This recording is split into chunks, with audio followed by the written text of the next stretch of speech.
Hi everyone, welcome to study gloss. आज हम पढ़ेंगे हमारे रेलवेज के एक इंडिजिनियस सेफ्टी सिस्टम के बारे में। आप वैसे ही जानते हैं कि रेलवेज में जब एक्सीडेंट होता है, जैसे रिसेंटली आपको बालासोर एक्सीडेंट याद होगा, कितने लोगों की जान जाती है, फिर वो मैनेजमेंट भी कितना डिफिकल्ट हो जाता है। और हम रेलवेज के लिए चाहते हैं कि ज़ीरो एक्सीडेंट अचीव करना चाहते हैं कि रेलवेज में कोई भी एक्सीडेंट ना हो, क्योंकि रेलवेज में एक्सीडेंट की वजह क्या होती है, कभी दो ट्रेन आई, उनका कोलिजन हो गया, राइट, कभी ऑफ ट्रैक हो गई, टाइम पे ब्रेक सप्लाई नहीं हुई, कभी कोई जानवर आगे आ गया, इस तरह के इंसिडेंट्स हमारे सामने आते हैं। तो क्या हमारे पास एक इंडिजिनियस टेक्नोलॉजी जो हमने बनाई थी, तो आप मुझे कमेंट सेक्शन में बताओ कि हमने कौन सी इंडिजिनियस टेक्नोलॉजी लॉन्च की थी। इंडिजिनियस टेक्नोलॉजी का मतलब है कि हमारे देश में बनी हुई खुद की टेक्नोलॉजी कि हमने डेवलप की है, किसी और देश से नहीं लाई। क्या वो ट्रेन एक्सीडेंट्स को प्रिवेंट करने में हेल्प करेगी? तो ऑफ कोर्स ये जो प्रोग्राम का नाम है, जो सेफ्टी सिस्टम हम लेके आए, प्रीलिम्स के लिए इंपॉर्टेंट है और मेंस के लिए ये क्वेश्चन ही देख लो, यही पूरा इंपॉर्टेंट है। Will Indian railways network finally get the indigenous technology to prevent train accident? Analyse, discuss, comment, कुछ भी पूछा जा सकता है। तो इसको हम डिटेल में आज एनालाइज करेंगे। बाकी आप मुझसे टच में रह सकते हैं, कोई क्वेरी पूछ सकते हैं किसी भी सोशल मीडिया पे, because I feel together we can make a huge difference. So now आपसे सवाल मैंने ये पूछा कि हमारी कौन सी इंडिजिनियसली डेवलप्ड टेक्नोलॉजी है, उसका नाम है कवच।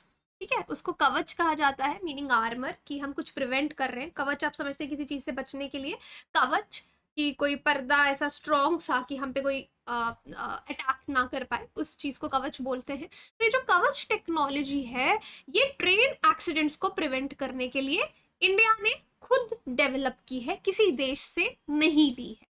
ऑलरेडी कवच लॉन्च हो चुका है और अभी तक अगर आप देखेंगे 1465 किलोमीटर के रूट पे साउथ सेंट्रल रेलवे सिस्टम जो है हमारा, वहां पे इसको रोल आउट हमने कर दिया है। ठीक है, अब इससे क्या होगा कि कई बार कोई ट्रेन, जैसे जो पायलट्स हैं, ट्रेन के लोको पायलट्स हैं, सिग्नल मिस कर दिया, सिग्नल को जंप कर दिया, तो अपने आप वो ब्रेक लगा देगा। अगर ट्रेन ओवर स्पीड कर रही है, जितनी स्पीड की जरूरत है उससे ज्यादा स्पीड में जा रही है, तो कवच सिस्टम खुद ब खुद ब्रेक्स लगा देगा या उस स्पीड को कम कर देगा, कोलिजन्स को बचाने में ये हेल्प करेगा। तो अभी ऑलमोस्ट इतने रूट पे हमने इसको टेस्ट किया है, इसको लॉन्च जो है वो किया है साउथ सेंट्रल रेलवे सिस्टम्स में।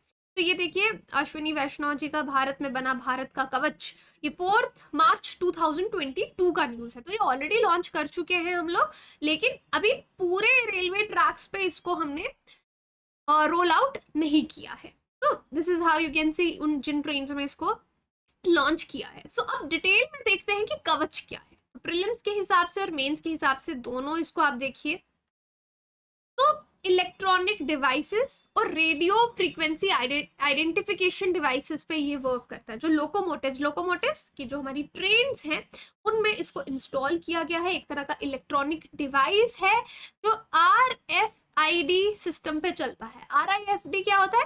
रेडियो फ्रीक्वेंसी आइडेंटिफिकेशन डिवाइसेस यहाँ पे ट्रेन्स में हमने इंस्टॉल किए हैं, सिग्नलिंग सिस्टम में इंस्टॉल किए हैं और ट्रैक्स पे इंस्टॉल किए हैं। ठीक है, ताकि इन की वजह से, इन टैग्स की वजह से हम ट्रेन को मॉनिटर कर, हम एज इन जो सिस्टम है, इलेक्ट्रॉनिक सिस्टम है, वो उसको मॉनिटर कर सके और ड्राइवर को सही टाइम पे अलर्ट कर सके।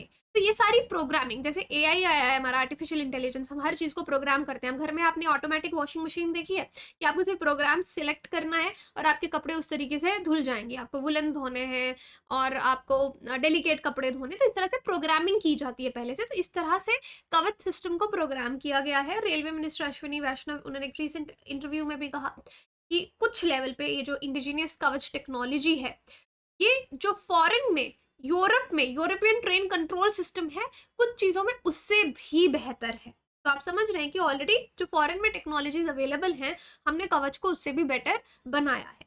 सो कितना ट्रैक्स पे अगर हम इसका बजट अलॉटमेंट देखें, 786 करोड़ टोटल अलॉटमेंट है सिग्नल और टेलीकम्युनिकेशन इंफ्रास्ट्रक्चर के लिए। उसके बाद कवच का अलॉटमेंट अगर आप देखेंगे, हावड़ा और से दिल्ली रूट पे कितना है, सब अर्बन रेलवे सिस्टम। अगर इसको आप याद करना चाहें याद भी कर सकते हैं, बट टू अंडरस्टैंड आपको समझ होना चाहिए कि जैसे कवच कितना कवर करेगा, 260 kilometre of New Delhi Howrah route, जो हावड़ा से छोटा अंबाना तक जाएगा, और 327 kilometre entire suburban railway system जो हावड़ा से सील्डा तक है उसको ये कवर करेगा। वहां पे ये कवच को इंस्टॉल किया जाएगा। अब कवच ठीक है, एक तो आपको एक्सीडेंट से बचाएगा। एक्सीडेंट से कैसे बचाएगा, मैंने आपको 2-3 एग्जांपल दी। गलती से अगर ट्रेन ने सिग्नल को जंप कर दिया, कोई ट्रेन आगे से आने वाली है, कोलिजन होने वाला है ना, ओवर स्पीडिंग हो रही है, तो अलर्ट करेगा।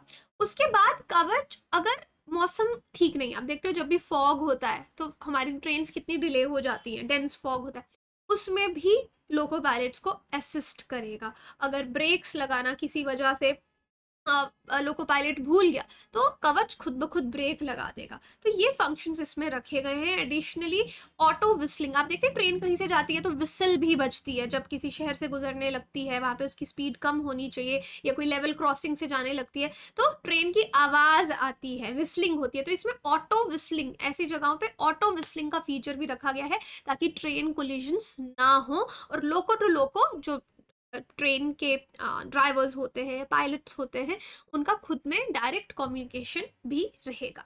ठीक है, तो देखो इस तरह के अगर कोई रूट्स हैं, देखो एक ट्रेन यहाँ से आ रही है, एक ट्रेन यहाँ से आ रही है, यहाँ से आ रही है, तो यहाँ पे कोलिजन्स होने के चांसेस कई बार बढ़ते हैं। और यहाँ पे प्रॉपर RFID टैग्स लगाए जाएंगे जिससे पूरा इंफॉर्मेशन ये रेडियो एंटीना सेटल किया जाएगा, राइट। तो जहाँ पे कवच आपका एक्टिवेट होगा, पूरा प्रॉपरली इस टेक्नोलॉजी को बनाया गया है। So see what tags will be used, अगर प्रीलिम्स में पूछा जाता, RFID टैग्स जो हैं वो यहाँ पे यूज किए जाएंगे, जो लोकोस को असिस्ट करेंगे ट्रेन की पोजीशन के बारे में और हर चीज के बारे में। ठीक है, तो डेटा सारा आपका लोको के पास वापस पहुंचेगा, उनके पास एक डिस्प्ले पैनल रहेगा प्रॉपर। अब देखो ट्रेन एक्सीडेंट्स की बात करें, over the period of time हमने देखा है कि ट्रेन एक्सीडेंट्स में डिक्लाइन हुआ है। अगर आपसे पूछा जाए क्या हमारा ट्रेन एक्सीडेंट्स बहुत होते हैं, तो कभी इंटरव्यू में या कहीं पे ऐसा नहीं बोलना हाँ जी ट्रेन सिस्टम तो हमारा बिल्कुल बेकार है, अब तो कुछ नहीं हो सकता। No, over the period of time decline हुए हैं। अगर लास्ट डिकेड से बात करोगे, 122 एक्सीडेंट्स हुए थे 2012 से 13 के बीच में। अब 122 से ये नंबर 48 पे आ गया 2022-23 के डेटा के हिसाब से। तो दैट मीन्स एक्सीडेंट्स होना कम हुए हैं, लेकिन इस ट्रेंड के सिवाय अब 48 एक्सीडेंट्स भी हो रहे हैं, हम उसको 0 पे लाना चाहते हैं। क्योंकि उड़ीसा का भी रिसेंटली, अगर आपको बालासोर वाला एक्सीडेंट याद हो, 2 जून को जो हुआ, तो 296 लोगों की जान वहां पे गई। तो एक एक्सीडेंट कोई ऐसा हो जाता है जिसमें इतने लोगों की जान चली जाती है, हम उसको, डेडलीस्ट एक्सीडेंट था एक इंडिया की ट्रेन हिस्ट्री, एक्सीडेंट हिस्ट्री का, तो हम उसको बिल्कुल 0 करना चाहते हैं। एक और इंसिडेंट अक्टूबर में हुआ जहाँ पे 2 ट्रेन्स आपस में टकरा गई, पैसेंजर ट्रेन्स है ना, आंध्र प्रदेश में, वहां पे भी 14 लोगों की जान गई और 50 लोगों को इंजरी हुई। हम इस चीज को कम करना चाहते हैं। अब कवच के बारे में अगर बात करें, पॉजिटिव रेटिंग है इसकी, बहुत अच्छे से ये रिस्पॉन्स, जहाँ पे भी इसको इंस्टॉल किया अच्छा रिस्पॉन्स दे रहा है। लेकिन चैलेंज यही है कि अभी इसकी एफिशिएंसी हमको विद टाइम ही पता चलेगी, फंडिंग अवेलेबिलिटी की थोड़ी सी प्रॉब्लम है, और रोल आउट, मतलब इतने ज्यादा ट्रैक्स हैं इंडिया में, सब हर जगह इसको रोल आउट करना है, तो प्रोसेस इज बिट स्लो। अभी वेंडर्स अप्रूव हो गए हैं जो इन्होंने इंस्टॉल करना शुरू कर दिया है। द 3 चूजन वेंडर्स, इसके 3 जो वेंडर्स चुने गए हैं वो हैं, जो चूज किए गए हैं वो है Medha servo drives, HBL power systems, Kernex micro systems. ठीक है, इंडियन कंपनीज हैं, ये इसके वेंडर्स हैं जो इसको पूरा इंस्टॉलेशन में हेल्प करेंगे। ठीक है, सो नाउ सी, चाहे हम कवच लेके आए, कवच का बहुत ज्यादा सिग्निफिकेंस है, लेकिन सिर्फ कवच ही एक्सीडेंट्स को कम करने में नहीं बचाएगा, ट्रेन जर्नीज में 0 एक्सीडेंट्स नहीं करेगा। There are many other factors also, और of course there should be a multi pronged strategy. अगर हम ट्रेन एक्सीडेंट्स को रोकना चाहते हैं तो ऐसा नहीं है कि कोई टेक्नोलॉजी ले आएंगे और एकदम से ट्रेन एक्सीडेंट्स 0 हो जाएंगे। इट इज़ वेरी गुड, लेकिन इसके साथ साथ भी हमको बहुत सी और चीज़ें चाहिए होंगी, जो हमारी अनमैन्ड लेवल क्रॉसिंग्स हैं। अनमैन्ड लेवल क्रॉसिंग समझते हो आप, कि कहीं सिटी से कई बार ट्रैक्स निकल रहे होते हैं और वहाँ पे, या गांव से ट्रैक्स निकल रहे होते हैं और वहाँ पे कोई भी नहीं होता उसको रेगुलेट करने के लिए, तो कई बार लोगों की जान उन हादसों में चली जाती है। तो जितनी भी हमारी अनमैन्ड लेवल क्रॉसिंग्स हैं, हमको उनके ख़त्म करना है, एलिमिनेट करना है। और ट्रैक्स जो हमारे पुराने बने हुए हैं उनको ये देखो वे फॉरवर्ड और कंक्लूजन में मेंस में आपको हेल्प करेगा और एक ओपिनियन फॉर्मेशन में हेल्प करेगा, दैट इज कवच, कवच ओके है, मतलब सबसे नेसेसरी है, अब सब ठीक हो जाएगा। तो आपने बोला दिस इज गुड, आप कैसे बोलेंगे कंक्लूजन में कि this is good but along with this is not sufficient. Multi prong strategy होनी चाहिए, जिसमें नंबर 1 पहले आप अनमैन्ड जो क्रॉसिंग्स हैं उनको एलिमिनेट कीजिए।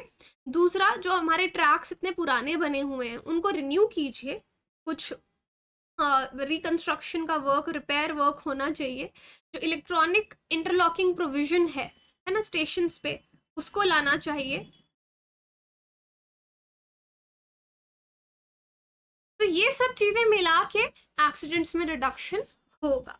तो कवच का रोल है मेनली लोको पायलट को असिस्ट करना, अगर ह्यूमन एरर कोई हो रहा है, ह्यूमन नेग्लिजेंस कोई हो रहा है, उसको ठीक करना, जैसे ट्रेन की स्पीड बहुत ज़्यादा इंक्रीज हो गई, राइट। और उसके बाद रेलवेज में भी हमको थोड़ी मैन पावर इंक्रीज करने की ज़रूरत हो सकती है, एक अलग से कार्टर की ज़रूरत हो सकती है जो रिस्ट्रक्चर प्रपोजल लेके आए, है ना, और एक सेपरेट मैनेजमेंट कार्टर होना चाहिए। जैसे आप देखें स्पेशल डोमेन्स जो है हमारी ऑर्गेनाइजेशन में लगे, इंडिया का डीआरडीओ है, Japan railway technical research institute है, बेहतर रिसर्च एंड डेवलपमेंट के लिए कि हम रेलवेज में बिल्कुल जीरो एक्सीडेंट को अचीव कर सकें, ठीक है। और उसके बाद ऑफकोर्स अगर हमारी टेक्नोलॉजी इतनी अच्छी बन जाती है तो हम बाकी देशों को भी ये एक्सपोर्ट कर सकते हैं, पूरी दुनिया को रेलवे सिस्टम को हम सेफ्टी की तरफ ले जा सकते हैं। तो I hope this is the full analysis of कवच, जो मैंने आपको बताया कि कैसे आपको इंट्रोड्यूस करना है कवच के बारे में, आपको क्या मालूम होना चाहिए, हम इसको क्यों ला रहे हैं, क्या ये टेक्नोलॉजी है, क्या ये सिर्फ सफिशिएंट है कवच को लाना ही। तो इस तरीके से एनालिसिस किसी भी टॉपिक का किया जाता है। सो अगर आप चाहते हैं कि हम किसी और टॉपिक को इस तरह से एनालाइज करें, डू लेट मी नो। ये प्रीलिम्स और मेंस दोनों के लिए important. Thank you so much.